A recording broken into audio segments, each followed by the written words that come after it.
அந்த நாகமணியை தேடி போக வேண்டாம்னு சொன்னோம். அவன்தான் எங்களை வற்புறுத்தி கூட்டிக்கிட்டு போனா. அப்பாவையும் அம்மாவையும் கொன்னது கூட அவன்தான். எவ்வளவு சுலபமா சொல்லிட்ட, விட்டுடுன்னு. உன்னைக்கும் என் அப்பா அம்மாவை இதே மாதிரி தானே எல்லாருமா சேர்ந்து கொன்னீங்க.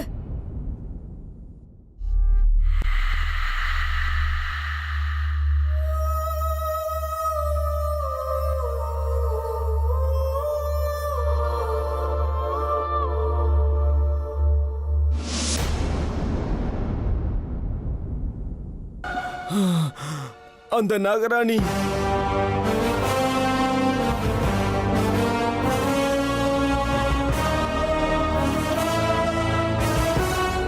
சொல்லு ரமேஷ், அந்த நாகராணி யாரு? பாக்க எப்படி இருப்பா? அமிர்தா, அர்ஜுன், அமிர்தா, அர்ஜுன் பார்த்து ஜாக்கிரதை. அமிர்தா, காப்பாத்துங்க. அர்ஜுன் அமிர்தா பத்தி நீ ஒன்னும் கவலைப்படாத, நாங்க பாத்துக்கிறோம். அந்த நாகராணி யாருன்னு சொல்லு.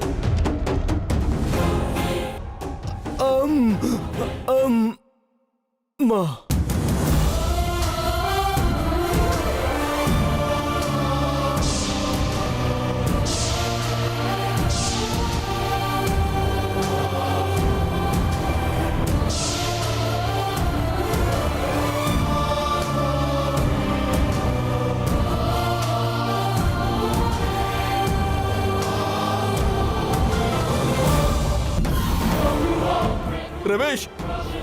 ரமேஷ், ரமேஷ் அண்ணா, நம்ம ரமேஷ்.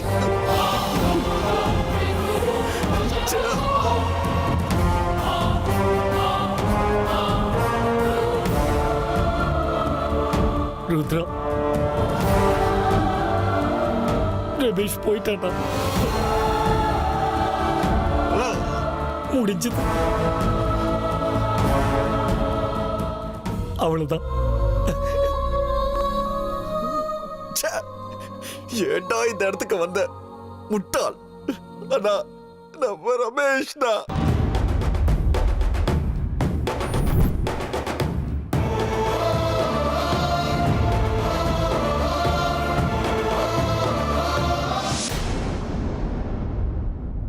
ஓ, வந்துட்டாரு போல இருக்கே.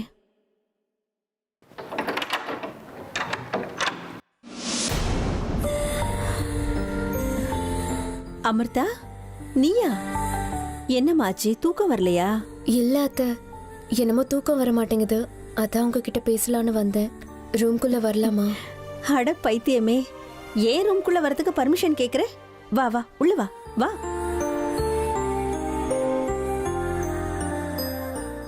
அத்தை, மாமா எங்க?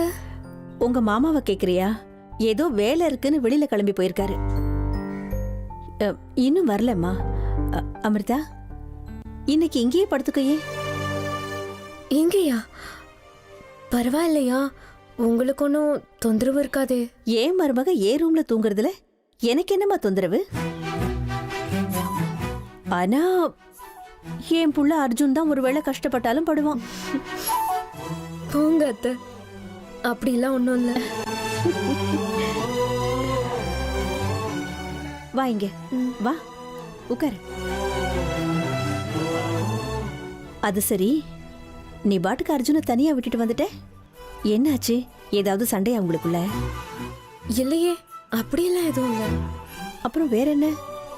அது வந்து, ஓஹோ, எனக்கு புரிஞ்சு போச்சு. அது சரி, என் பிள்ளைகிட்ட சொல்லிட்டு தானே வந்திருக்க. அப்புறம் தேவையில்லாம என் புள்ள ஏன் மேல கோச்சுக்க போறாமா? இல்ல அத்தை, சொல்லிட்டு தான் வந்தேன். நீங்க ஒன்றும் கவலைப்படாதீங்க. அமிர்தா, உனக்கு இந்த வீட்ல ஏதாவது கஷ்டம் இருந்தா, உன்னை யாராவது ஏதாவது சொன்னாங்கன்னா அத நீ என்கிட்ட வந்து சொல்லுமா. நான் உனக்கு அத்தை இல்ல, உன்னோட அம்மான்னு நினைச்சுக்கோ. சரிங்க அத்தை. இங்க பாரு, பாட்டி தான் இந்த வீட்டுக்கு பெரியவங்க. அவங்க ஒருவேளை அப்படி இப்படின்னு ஏதாவது ஒரு வார்த்தை சொல்லிட்டாங்கன்னா அதை நீ பெருசா எடுத்துக்காதம்மா. ஐயோ அத்தை, அதையெல்லாம் நான் எப்பவோ மறந்துட்டேன். இதானேம்மா நல்ல பொண்ணு கழகு. அதுக்காக தானே என் பிள்ளை உன்கிட்ட விழுந்தா. ம்? அமிர்தா, பார்க்க மகாலட்சுமி மாதிரி இருக்கேம்மா. என் கண்ணை பட்டுடும் போல இருக்கு. இரு, உனக்கு திருஷ்டி கழிக்கிறேன். ம். அது சரி, இன்னும் 3 நாளைக்கு என் புள்ள உன்னை விட்டுட்டு எப்படி இருக்க போறான்?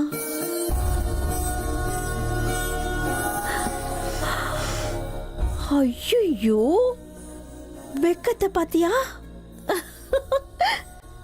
சரி, கதவை தாப்பால் போட்டுட்டு வா, தூங்கலாம்.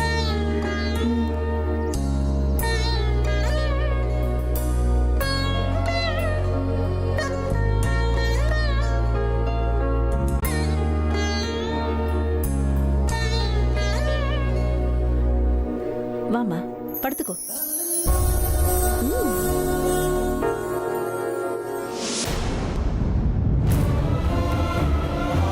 கடைசியில அந்த நாகராணி விரிச்ச வடைக்கு நீ பலியாயிட்டியேடா. நான் பாருடா இவன. கல்யாண வீட்டுல எவ்வளவு சந்தோஷமா ஓடி ஆடி வேலை செஞ்சான். இப்ப என்னடா நம்ம முன்னாடியே புடமா கிடக்குறானே. வேண்டாம் வேண்டாம் எவ்வளவோ சொன்னோம். எங்க பேச்ச கேட்காம வீட்டை விட்டு வெளியே வந்து உயிரை பலி கொடுத்துட்டே ரமேஷ். ஆனா இது நடக்க கூடாதுன்னு பயந்துட்டே இருந்தப்போ அது நடந்துருச்சுன்னா பாருடா, நம்ம ரமேஷ பாருடா. அண்ணா ஞாபகம் இருக்கா? இதே இடத்துல தானே அன்னைக்கு அந்த நாகராணிய கொன்னோம்.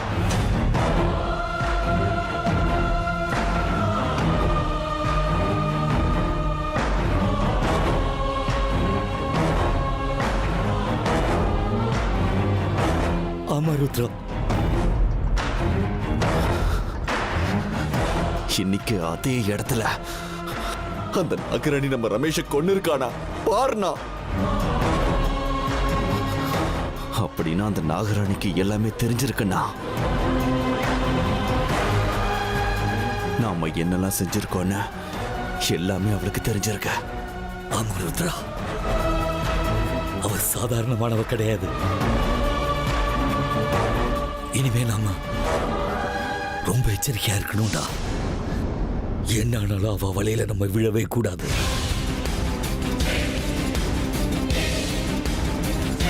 நம்மள மாதிரி வேஷம் போட்டு நம்மளையே கொல்றா அவ. இத பத்தி நாம பாபா கிட்ட பேசிக்கலாம்னா, ஆனா இப்ப ரமேஷுக்கு செய்ய வேண்டிய கடமையை செஞ்சாகணும். வானா, முதல்ல ரமேஷ் இங்க இருந்து எடுத்து போயிடலாம்.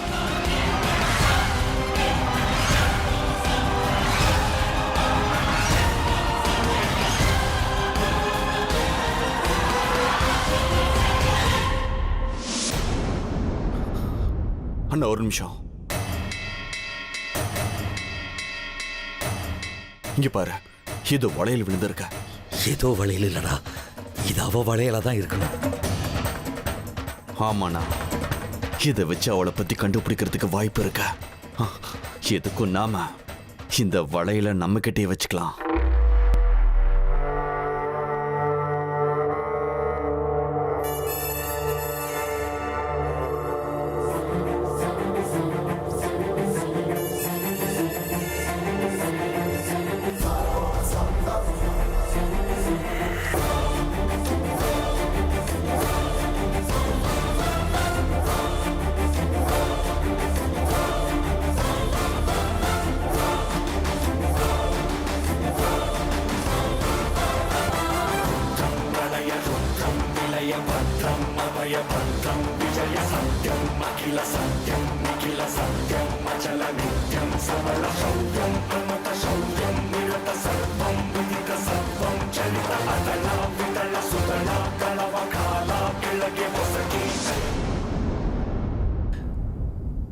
ருத்ரா,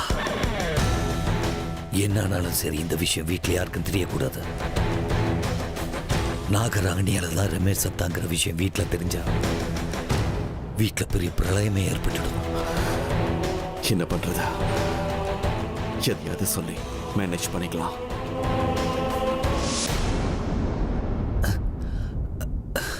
ருத்ரா, இந்த வளையல நான் பார்த்திருக்கேன். நீ என்ன சொல்றன்னா?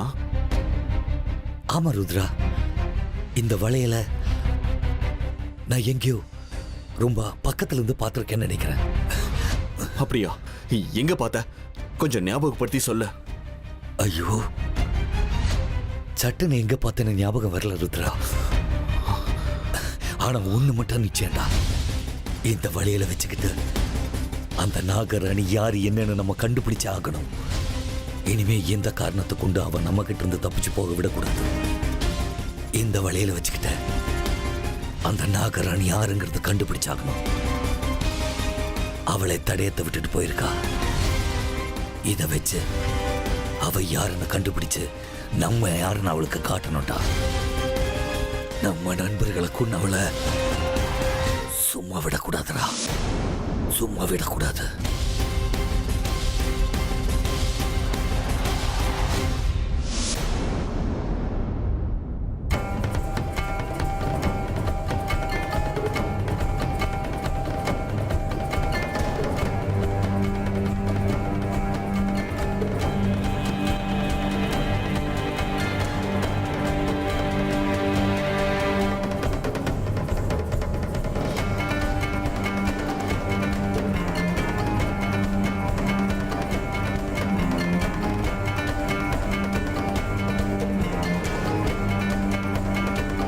விஷ்ணுவும் ருத்ராவும் ராத்திரி போனவங்க விடிஞ்சு இவ்வளவு நேரமாகியும் வரலையே. எனக்கு இன்னும் ரொம்ப பயமா இருக்கு. ரெண்டு பேருக்கும் என்ன ஆச்சோ தெரியல. பாட்டி, குட் மார்னிங். என்ன பாட்டி இவ்வளோ டென்ஷனா இருக்கீங்க? நீ வந்தது நல்லதா போச்சுடா. ஓ அப்பாவும் சித்தப்பாவும் நேத்து ராத்திரி கோயில் கிட்ட அவங்க ஃப்ரெண்டோட கார் ரிப்பேர் ஆயிடுச்சுன்னு கூட்டிட்டு வர போனாங்க. ஆனா இன்னும் வீடு வந்து சேரல. போன் பண்ணாலும் எடுக்க மாட்டேங்கிறாங்க. எனக்கு இன்னும் ரொம்ப பயமா இருக்கு அர்ஜுன். நீ உன்னோட போன்ல இருந்து பண்ணி பாக்குறியாப்பா? அம்மாவை தான் சொன்னாங்க. அப்பாவோட ஃபோன் சுவிட்ச் ஆஃப்ல இருக்கான். இருங்க, நான் ட்ரை பண்றேன்.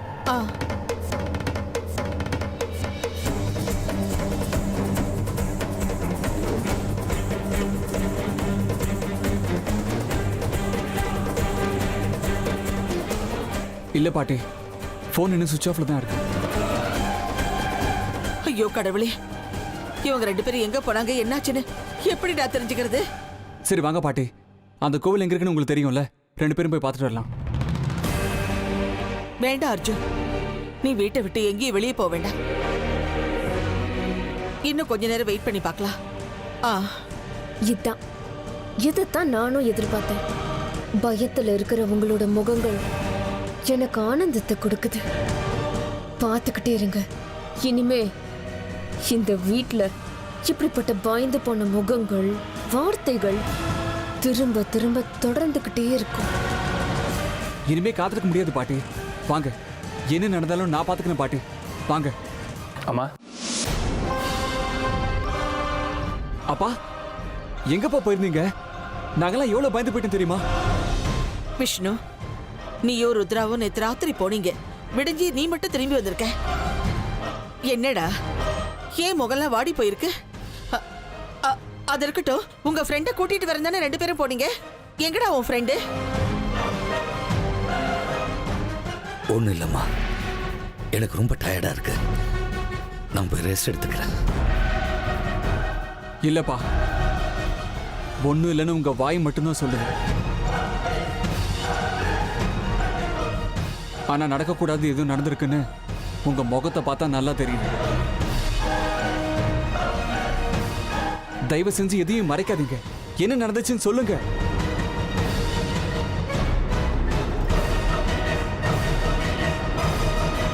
அம்மா, அது நம்ம ரமேஷ் செத்துட்டாமா?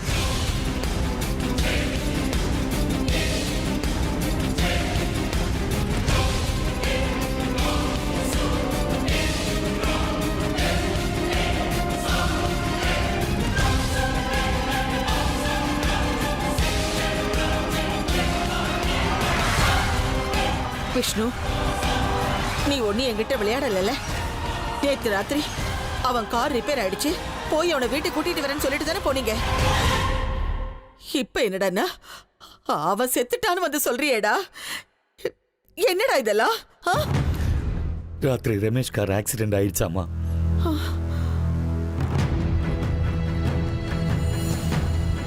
விஷயம் தெரிஞ்சா நீங்க ரொம்ப பயந்துருவீங்கன்னு தான் கார் ரிப்பேர் ஆயிடுச்சுன்னு சொல்லி ரமேஷை பார்க்க போயிருந்தோம். ஆனா நாங்க போறதுக்குள்ள ரமேஷ் நம்மளை எல்லாம் விட்டு போயிட்டாமா.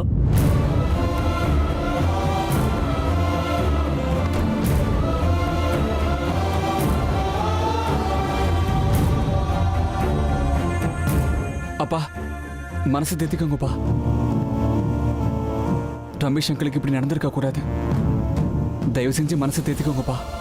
வாங்க உள்ள போலாம்.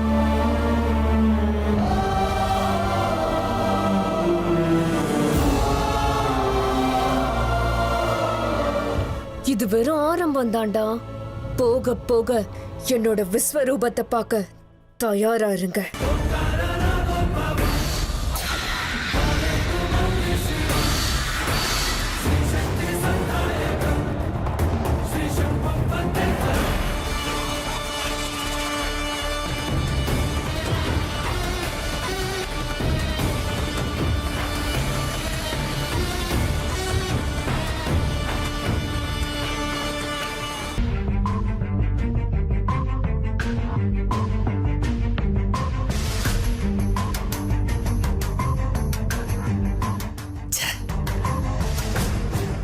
இதெல்லாம் கெட்ட கனவா இருக்க கூடாது. அநியாயமா ரமேஷ் எல்லாரையும் விட்டு போயிட்டானு இல்ல, அந்த நாகராணி அம்மா வேஷத்துல வந்து அவனை கூட்டிட்டு போயிருக்காள. இதெல்லாம் எப்படி நடக்கும்? எல்லாரும் வீட்டுல தான் இருந்தோம். எங்க யாருக்குமே தெரியாம அது எப்படி கூட்டிட்டு போவா?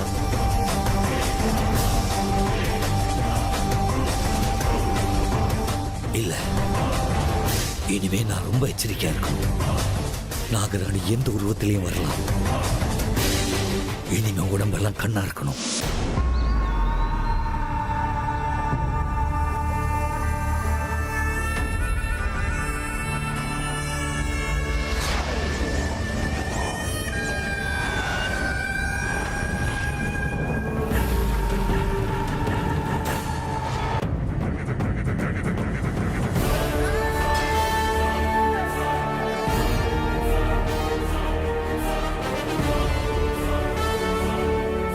மாமா, அமிர்தா நீ அம்மா வா.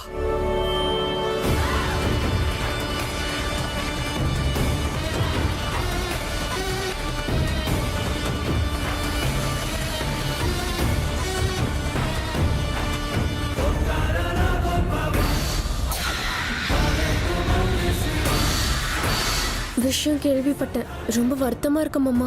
பாவம் ரமேஷ் அங்கிள் எங்க கல்யாணத்துல எவ்வளவு கலகலன்னு இருந்தாரு. பெருசா ஒன்னும் வயசாயிடல, அதுக்குள்ள இப்படி ஆயிடுச்சு. உண்மைதான் அமிர்தா.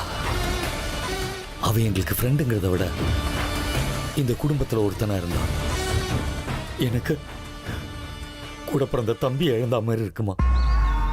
ஆமா மாமா, உங்க வேதனை எனக்கு நல்லா புரியுது. ஆனா எனக்கு ஒரு சந்தேகம். உங்க ஃப்ரெண்ட் ரமேஷ் அங்கிள் சிவன் கோவிலுக்கு போனாருன்னு பாட்டி சொன்னாங்க. ஆனா நீங்க என்னடானா அவருக்கு ஆக்சிடென்ட் ஆகி செத்துட்டாருன்னு சொல்றீங்க. ஆமாம்மா, ஏன்? அதுல சிவன் கோவிலுக்கு போறவரு ஆக்சிடென்ட் ஆகி சாகிறதுக்கு வாய்ப்பே இல்லையே. என்னம்மா நீ இப்படி சொல்ற? இல்ல, சிவன் கோவிலுக்கு போறவங்களுக்கு ஆக்சிடென்ட் ஆகக்கூடாதுன்னு சட்டம் தான் இருக்கா? அப்படி இல்ல மாமா. ராத்திரி அவர் போனது துர்காபுரத்துல இருக்கிற சிவன் கோவிலுக்குன்னு பாட்டி சொல்லிட்டு இருந்தாங்க. அங்க சுத்தி இருக்கிற பகுதியில வேற கோவில் இருக்கிற மாதிரி தெரியலையே. துர்காபுரத்துல இருக்கிற சிவன் கோவிலை சுத்தி வெறும் காடு தானே இருக்கு. அங்க ராத்திரி நேரத்துல வேற எந்த விதமான வண்டியும் போகாது. அப்படி இருக்கும்போது அவர் போன கார் எப்படி ஆக்சிடென்ட் ஆக முடியும்?